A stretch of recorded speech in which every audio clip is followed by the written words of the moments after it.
हमारी जवानी केहू आंडू पांडू खातिर नइखे बनल।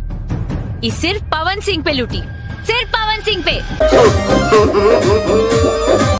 अक्षरा सिंह एक बार फिर से विवाद में आ गई है। अक्षरा सिंह एक बार फिर से दर्शकों के भारी ट्रोल का शिकार बनते नजर आ रही है। जी हाँ, आज के इस वीडियो में हम सब कुछ बताएंगे। आप हमारे वीडियो के अंत तक बने रहिएगा, सारी जानकारी आपको देंगे।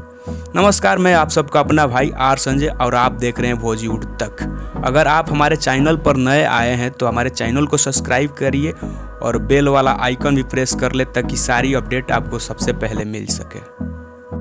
जैसे कि आप सभी को पता है कि अक्षरा सिंह हमेशा से कंट्रोवर्सी में रहना पसंद करती है, कभी विवादित बयान को लेकर तो कभी विवादित गाने को लेकर। बीते कुछ दिन पहले जब न्यूज़ 18 पर दिया गया भोजपुरी का सबसे बढ़िया सिंगर वाला बयान अभी शांत नहीं हुआ था, तब तक एक और नया विवादित गाना लेकर उन्होंने विवाद खड़ा कर दिया। जी हाँ, हम बात कर रहे हैं उनका आज हाल ही में रिलीज हुआ एक गाना, जिस गाना का नाम है वह गदहा है, जिसके लिरिक्स लिखे हैं विक्की विशाल और म्यूजिक को दिया है प्रियांशु सिंह।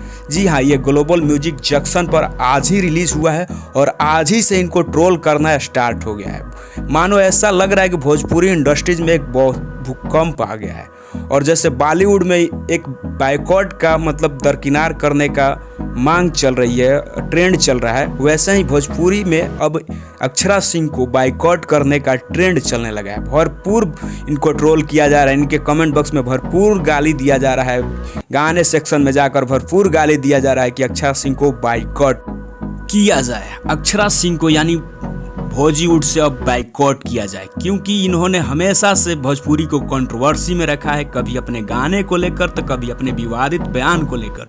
पूरी भोजपुरी इंडस्ट्री जानती है कि ये अपना कंट्रोवर्सी जब तक नहीं करेंगे तो इनका गाना 1 लाख व्यू नहीं ला सकता, इसीलिए हमेशा से कंट्रोवर्सी करती है।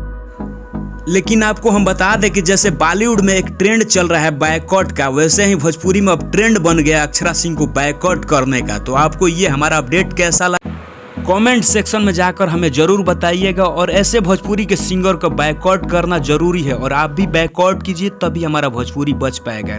कंट्रोवर्सी अब नहीं चलेगा।